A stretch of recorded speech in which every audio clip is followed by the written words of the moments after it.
Wavelength. Mental illness doesn't have to be a life sentence. Alcohol addiction, abuse, misuse is the same all over the globe. Sparking the combos about Adelaide. So it made me feel very confident that if we did have it in the state, we were going to know about it. You should be having. There'll be guys that are trained, but they don't feel like they're good enough to take their shirt off. Almost everyone is a culprit of doom scrolling. Anyone who has a mobile phone. On Fresh 92.7. Welcome to Wavelength, sparking the convos about Adelaide you should be having. I'm your host, David, and tonight I am joined by Jamie. How are you doing? Yeah, I'm doing pretty good. How are you doing? I'm doing well. So the other day... I knew you were going to bring this up. I knew you were going to bring this up straight up. This story, you need to tell the Fresh family your story, Jamie, because everyone in Adelaide is going to laugh at you and if you feel terrible for you. I don't know if I'm laughing at myself or laughing with myself, to be honest. I think I'm laughing at myself. So I've had a bit of a week. My grandma passed away last week and my family's from Hobart, so I flew down to be with the family. Quite sad. But at the same time this week, because it was an open... We were essentially based at my grandma's house and it was an open door and people were coming in and, giving their condolences and lots of people brought food, which was lovely because then it was just one thing we didn't have to think about. There was the lasagnas on taps, lots of casseroles, some pies, preheatable stuff to make it easy for the family, right? Easy. And I'm a vegetarian, but I was just kind of like, there's just so much meat dropped off. I was like, I'm just going to eat meat and just not really think about it, like whatever. And on Wednesday, we ate this chili con carne thing. It was like in a container. And I haven't eaten like a full meal of beef in years, right? Right. And I went to bed and I woke up in the middle of the night with violent food poisoning, like just the worst food poisoning ever. And it was, my body was just rejecting whatever I had eaten. And I was the only one, mind you, that got food poisoning in my family. So everyone else was chilling. The cousins were fine. And I was just over here, just struggling to live. Just Jamie. Just, oh my God, just awful. And, rear end we're talking, right? We're talking everything. We're talking the full shebang. It was just horrendous. And it was my grandma's funeral the next day, and I was knocked out in bed, just couldn't even get up. Like, that's how sick I was. I was just knocked out. And to get to the funeral, because I was like, I don't know if I'm going to make it. I don't know if I'm going to be able to stand. I'm probably going to throw up at the funeral. And I was like, how can I get it together? So I ended up having to wear one of my granddad's adult diapers to the funeral. So I didn't poop myself. No. Flippin' funeral that was lovely and just beautiful, and the whole family was there, and that's me in the corner just wearing a nappy, and these nappies are like my granddad's not a small man, and these were like the nappy was up to my belly button. It was huge. This diaper was ridiculous. And I just don't know. I don't know if I can come back from that, No. I don't think after that experience, it was like the sequel to Death at a Funeral. My week was just a lot. Thank you for sharing that extremely humiliating story with all of Adelaide. If you don't laugh, you cry. And that's why I'm like, you know what? I was either going to push that story down and never talk about it and bowl it down, or spread the joy. And I need to get it out. And just, oh my God. You did need to get it out. I need it, literally. Sorry to the Fresh fam that's just sitting down to dinner at 6 p.m, but... life is good. I guess moving on. We've got a great show for you tonight. We actually do have a great story tonight. I'm really excited about the stories we've got. So tonight on Wavelength, we're doing a deep dive into the benefits of cannabis and asking whether the drug should be legalised for recreational use here in Australia. Wavelength is also going to explain how the COVID-19 vaccine rollout has failed those living in disability care here in Australia. But next, we're chatting with an Aussie game development company about a new tax offset for the industry. Wavelength. So, Jamie, the other week, the Australian government announced a tax offset program for video game developers. The benefit would give game devs a 30% tax offset, and developers here in SA and Australia hope it will really boost the industry. Yeah, that's right. So Hamish spoke to Dylan Miklashek, a studio manager for Gameloft Brisbane, about how game devs are set to win. Wavelength on Fresh 92.7. One of the big announcements out of the 2021 budget was a 30% tax break for video game production across the country.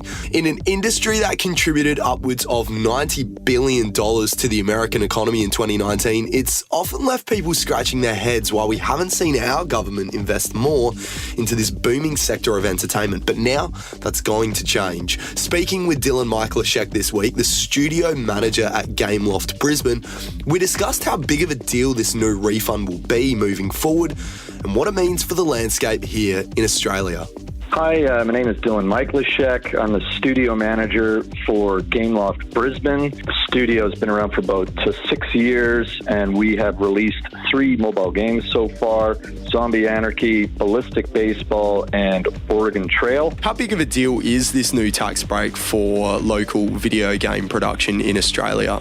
This tax break, which is actually more like a refund, so they're refunding 30% of the costs, which is huge, and it actually makes us competitive with other cities and countries around the world like Montreal, Vancouver. Their governments already provide these types of incentives, and now we can finally compete with them. What does something like that mean to you guys and your studio? There's already talks at an executive level within Gameloft about potential expansion, and, everyone's eyes have lit up because Australia is an attractive place. We've got a lot of talent here. So, yeah, it's very exciting. That's what we want to build here is an ecosystem where there's, a number of studios and people want to stay here and build their career. We lose a lot of Australians overseas because that's where, the big studios are. Is that hopefully something that this will change? Why would you, stay in Australia when there's only a handful of choices, say? Well, I want the big opportunities. I want to really work on the big games. I want to, learn from people that have, years of experience and have that flexibility to move around to different companies, try different types of games, different types of development, different engines. And we are very limited here because we don't have those numbers. So we got to get the numbers up. And the only way to do that is to appeal to international investment.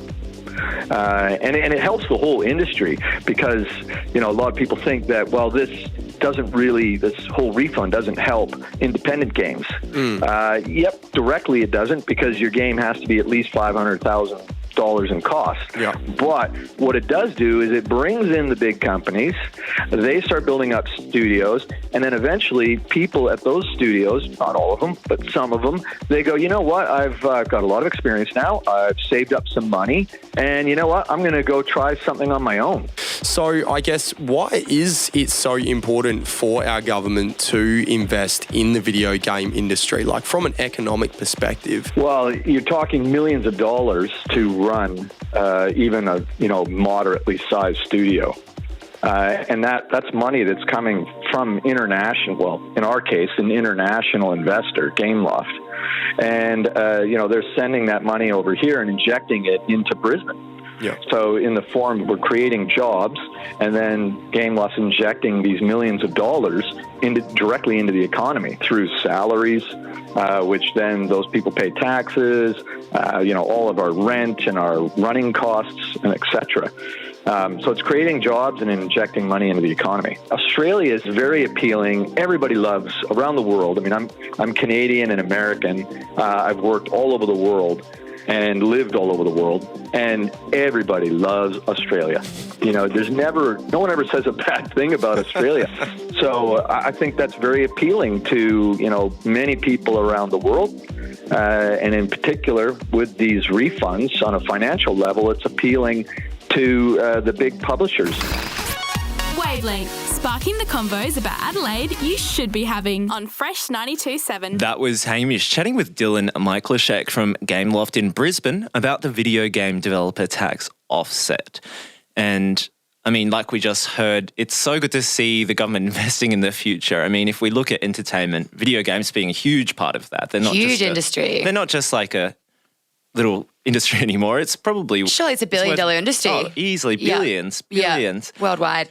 It's good to see the government investing in that future. And it's just going to be one of those industries that keeps becoming more important as we all get more leisure time. Totally. Work less. And I mean, the video games are only going to get better and more impressive. Totally. More immersive. Look at the like virtual reality kind of spec they're going into video games now. Like investing in tech is an extremely smart thing for the government and economy to be doing. And it will see Australia become competitive for possibly the first time in history and become a real major hub for this industry. So it's so exciting to see. It'll see that we'll see more international studios coming to Australia, investing in the country, and it'll also see our indie studios here in Australia get bigger too, and that's only a good thing as well. Totally. It sort of reminds me a bit of how the government's been investing a lot in the film industry too, and that's been popping off because we're like especially in South Australia. Yeah, especially in South Australia. Mortal Kombat, hello. Yeah, totally. And I've heard that because like no one can really be filming over in the States, for example, that so many of the big studios like Fox Studios are moving their headquarters to Australia. So like if we have the capacity to work over here and there's so much more money's coming in, makes sense. And like Dylan said, like, why wouldn't you want to live in Australia? Yeah, we have it pretty good over here. People haven't clocked on yet. Yeah. Don't tell them. Wavelength. So, Jamie, this story could not have better timing. Totally. Over the weekend, the Advertiser ran a story saying that Adelaide is the cannabis capital of Australia. They're basically saying that since COVID, the number of busts of cannabis farms, legal cannabis farms, I should say, has been on the rise, which sort of just means more Adelaideans are buying weed lately. But what are the benefits? I sat down with Alex from the Body Mind Psychic Expo and the Australian Hemp and Cannabis Expo to find out. Wavelength on Fresh 92.7. Before I introduce myself or say what is it that I do, I'm not the head of the Expo. My wife actually takes that role. She does the lion's share of this. Her name is Alison Fragnito, and it was her idea to get involved with the Expo about 6 years ago now. I pick up all the scraps, and there's not many of them because my wife does such a good job organising it all. She gets in touch with all the exhibitors from all over the world. Can you explain to me, what is the Body, Mind and Psychic and Australian Hemp and Cannabis Expo? The Body, Mind, Psychic Expo was essentially just that. It was an expo filled with people obsessed with their body and mind, but it also really the flagship part of it was psychics. And, you know, it gives South Australians an opportunity to, during this weekend, know that in one place in Adelaide, you've got the best or the most respected psychics and mediums available for you. Walk me through what I can experience coming to this expo. Lots of stuff. And if you'd asked me this question 18 months ago, I would have had a completely different answer. I mean, today, I think people are more confused than ever before. I mean, you know, you've got people that are just trying to figure out what's going to happen tomorrow. And that's just a fact. And if anybody says that they are not really worried about tomorrow, well, we need to know what their secret is because, you know, it is a big unknown out there. It's everything, even the way we do our shopping, to the way we socialise with people. People want to know what is going on. So I guess the biggest thing that the people are coming and looking for are answers.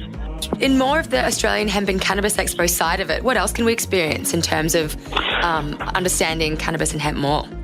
That's another fantastic thing, and that actually is something that has me really excited, and that's because hemp itself, as you probably know, is such an amazing product that you can do everything from, you know, make shoes to clothing to the hat on your head to produce.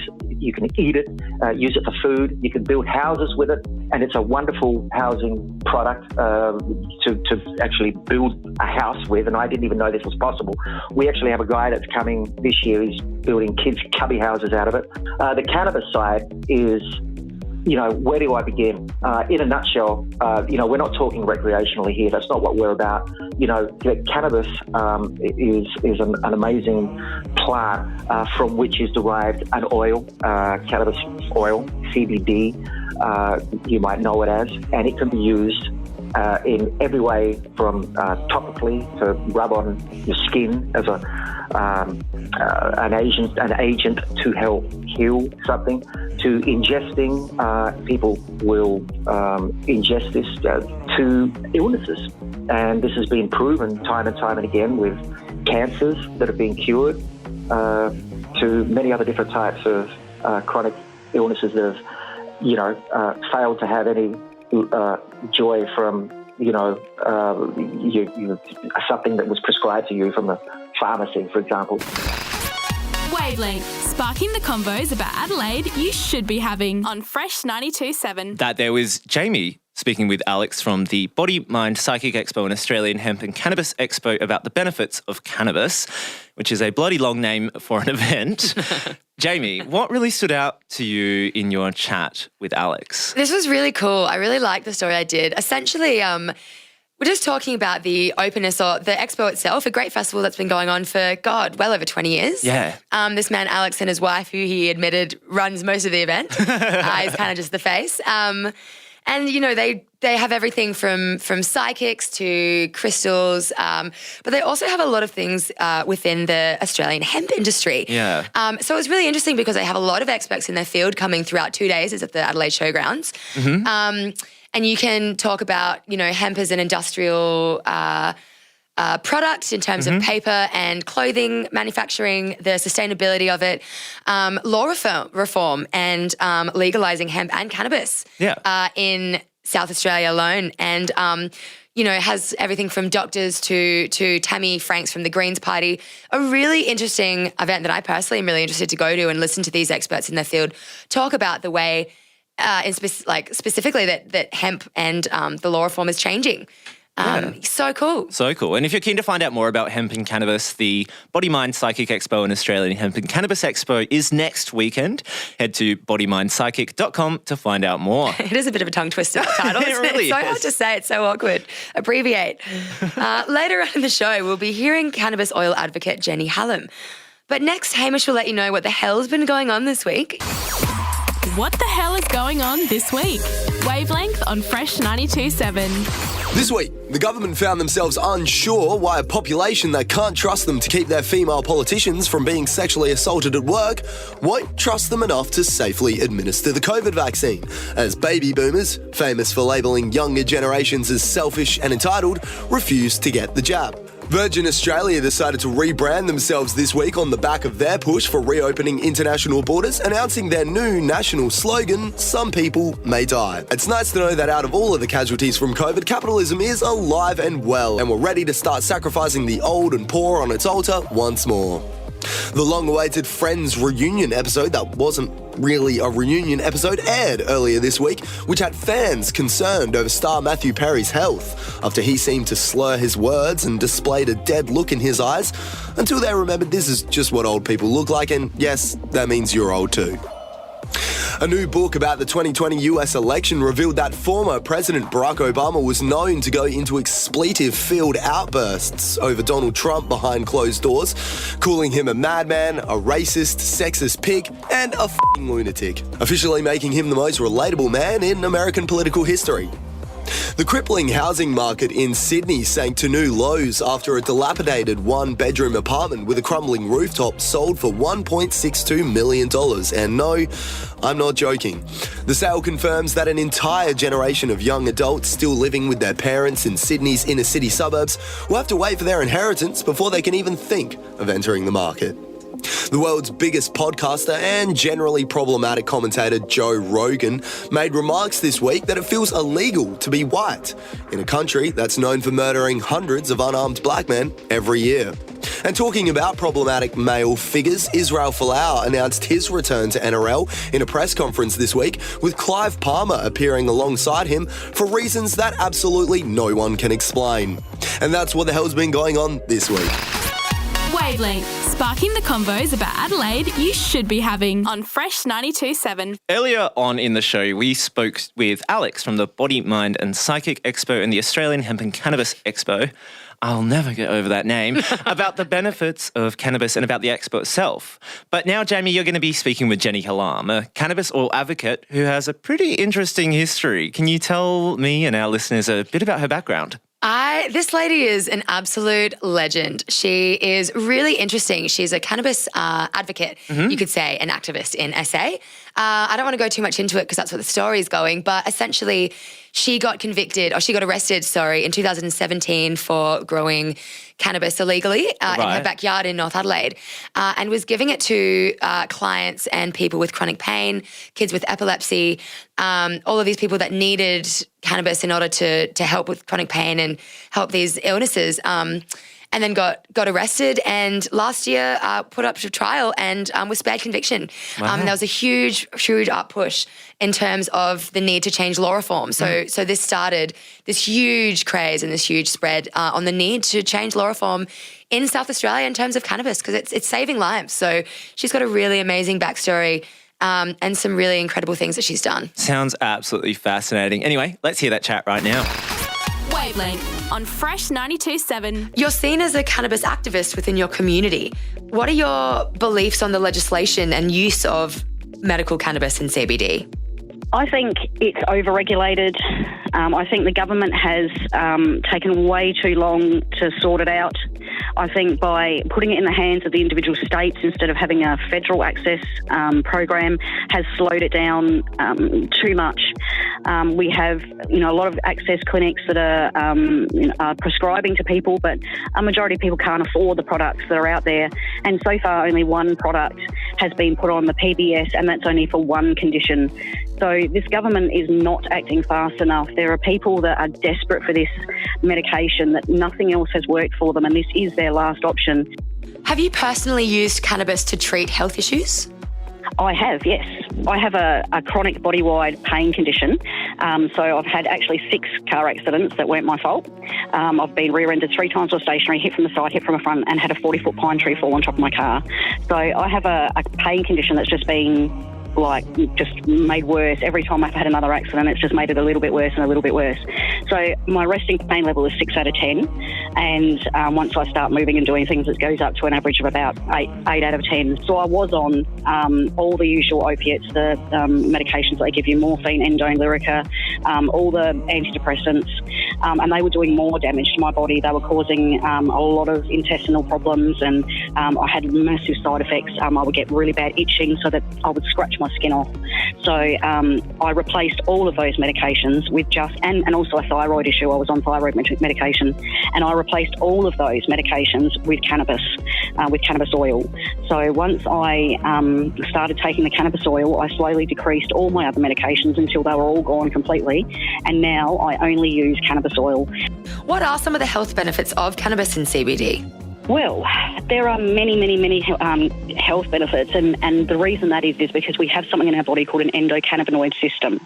And the endocannabinoid system is fed by cannabinoids, and cannabis is full of cannabinoids. So it's basically like a vitamin, just like any other vitamin and mineral that we have that we replace in our body. It's just the same, except it's being demonised because it has the ability to get people stoned. Now, that's if you take large doses of it. But I proved when I was treating people, including children, that you could have a small dose of a high THC product and not get any sort of psychoactive effects out of it whatsoever. So that's why they like to push CBD, because CBD has no psychoactive effects. So they really don't mind pushing CBD because it's a medicine and it can't get you high. So that's why that's so okay, and everyone really likes to talk about CBD. But CBD is very limited with what it can do as well. In 2017, you were raided and arrested with cannabis oil products, including capsules and syringes, but were spared conviction.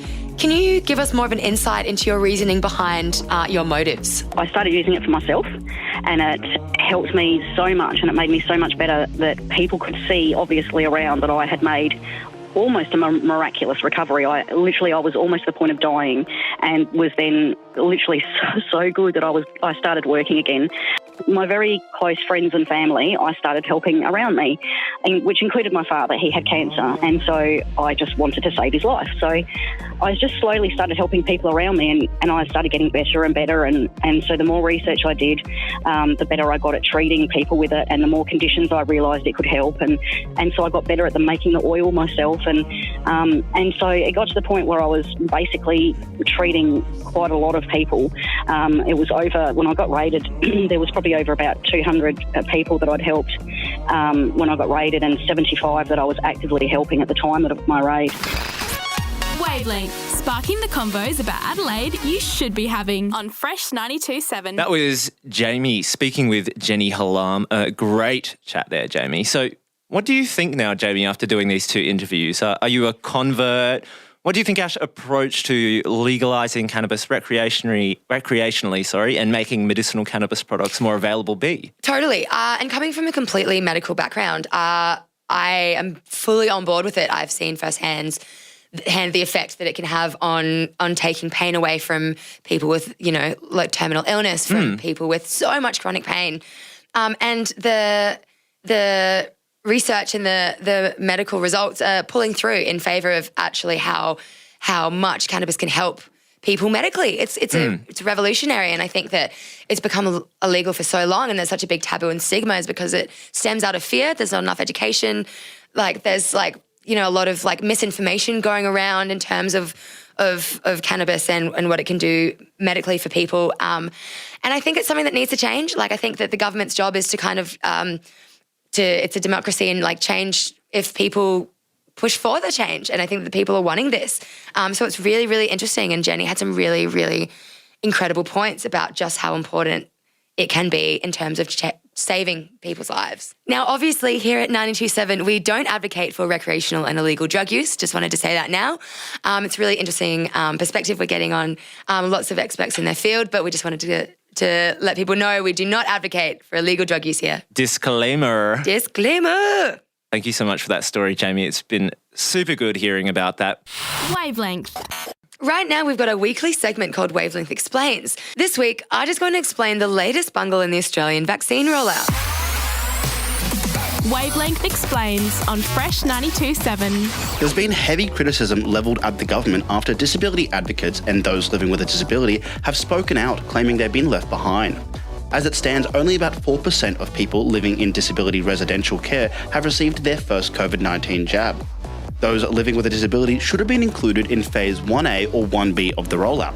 So what's happened? In a Disability Royal Commission held last week, the rollout was labelled an abject failure after major federal health department official revealed that a decision was made in early March to refocus the vaccine rollout for those living in aged care. The Associate Secretary of the Federal Department of Health, Carolyn Edwards, defended the decision, stating that the medical advice about the risk for Australians' aged care residents prompted her to make the decision. Ms. Edwards stating that she didn't make the decision to deprioritise disability, but made it to save the people most at risk of disease and death.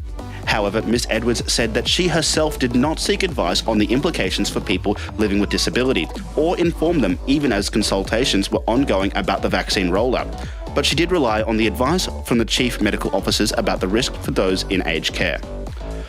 Pia Sapple, a young single mother with cystic fibrosis, said there's been a lack of information on how to secure the vaccine bookings for people with disability, and that redirects from vaccine clinics to the government website and local GPs have not resulted in any answers. There's been a number of incidents across Australia for those living with disability being turned away after seeking the vaccine dose. Catherine Marshall is one such example. Catherine said that she was left angry and humiliated after her experience at Sunshine Hospital in Melbourne's West. Catherine, who lives with a chronic illness, and her aunt Margaret O'Shea, who has an intellectual disability among other conditions, and her mum all visited the hospital seeking the jab. The trio had even more motivation to get it as they'd already lost a loved one to COVID-19.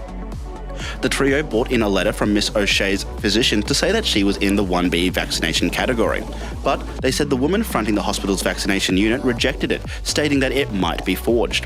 When the trio urged her to call their physician, pointing out the empty waiting room and the logistical challenge of coming back, they said that she called over a security guard. They left without getting vaccinated. Wavelength, sparking the convos about Adelaide you should be having on Fresh 92.7. That there was Arj explaining how people living with disability care have been forgotten by the government's COVID-19 vaccine rollout. Right now, we've got our favourite weekly segment called Heaps Good News. And this week, Amila has the goods for us. I know there's gonna be Heaps Good News on Wavelength. Despite the negativity that often floods the media cycle, this is your friendly reminder that there's still lots of good things happening in the world. To start with, heavy rains that fell during March in Queensland have revived areas of the New South Wales outback, which had been suffering 4 years of drought. The Menindee Lakes, once barren and empty, have seen the return of birds and fish to the area. Elsewhere in the world, Saudi Arabia is planning to plant 10 billion trees over the coming decades, relying on treated water and renewable water sources. They aim to plant trees in the desert and in urban areas to help cool down the temperature. Also, remember in 2014 when Leonardo DiCaprio delivered a climate change speech? He did that at the United Nations Climate Summit, and his passion for the cause has not disappeared. DiCaprio has announced a $43 million pledge to help conservation operations across the Galapagos Islands. This will fund efforts to restore Floriana Island, with plans to reintroduce 13 locally extinct species and maintain 54 threatened species. And for the first time, LEGO has launched an LGBTQ+ set with 11 new minifigures. Titled Everyone is Awesome, the set includes colours from the original rainbow flag, along with pale blue, white and pink to represent the trans community, and black and brown to acknowledge people of colour. And finally, a court ruling in Croatia has paved the way for same-sex couples to adopt children under the same conditions as heterosexual married couples. The Zagreb Administrative Court ruled in favour of an LGBT couple who had complained after their adoption request had been denied by authorities. Although it was a long legal battle spanning 5 years, the final court ruled the two men had the right to provide foster care. Wavelength, sparking the convos about Adelaide you should be having on Fresh 92.7. Thank you for that, Amila. I've got a good news story of my own to round the show off with. Oh, hit us with that story. So this week on about Wednesday, I was sitting at home and at about 9 a.m, these Balinese hut constructors appeared in the driveway of my neighbours and just commenced building this Balinese hut. It took them about 5 hours. Such a random niche. Yeah, I know. I was like, oh, this looks cool. Like, a bit random, but it's just in some like townhouse. It's like a spectator thing. You're like, what's going on over there? Well, it's just like a townhouse. They're like my neighbours in the townhouse. Like, and it's just like some paved backyard. I'm like, okay, go for it, I guess. All 2 square metres of it. Yeah. and then my neighbour gets home, messages me, David, is that your hut in our backyard? I'm like, no. Like, have you just left your hut in my backyard by chance? It's not my hut. Turns out nobody that lived there, it's like a share house, nobody there knew who ordered it, knew whose it was. It's like obviously this multi-$1,000 beautiful handmade Balinese hut has just appeared there and nobody told them. So bizarre. So about 24 hours went by, we're all still like, what's the mystery about this? Nobody knows. Like, what's up with the hut, dude? Turns out their landlord just built it for no reason and popped it in there. Didn't tell them. You guys have been great great renters. I'm just going to treat you guys. Sorry, I'm not going to fix the oven that you've been asking to fix for the past 3 months, and those 2 light bulbs that are out, probably not going to happen. But here you have this Balinese hut that you just as a token of my gratitude. It's absolutely absurd. What did it look like? It's really beautiful. It's like this sort of like fully handmade sort of like thatched We're talking roof. colours? No, it's just like wood and like sort of like dried leaf colour. I don't know how to explain it. It's like looks very traditional. What else am I to say? Dried leaf. That's so funny. Like full like huge logs. It's made of logs. Like it's insane. And to just build that. Just to pop it in, like just buy someone like a carton of beers, you know, like. Yeah. Well, that's my heaps good news. I think it gave me a smile this week. It was definitely the strangest thing that I've seen in a long time. Oh God, yeah. Anyway, that brings us to the end of the show. Thank you guys for listening. I like big huts and I cannot laugh. So I couldn't help it. Make sure you've subscribed to the Wavelength Podcast on Apple Podcasts, Spotify, or anywhere else that you get your podcasts. You can listen back to our old episodes right now and you'll be the first to know when tonight's episode goes up. That's right. Thank you for joining me for this very fun show this week, Jamie. I had a lot of fun with you. We'll see you guys next Monday. Wavelength.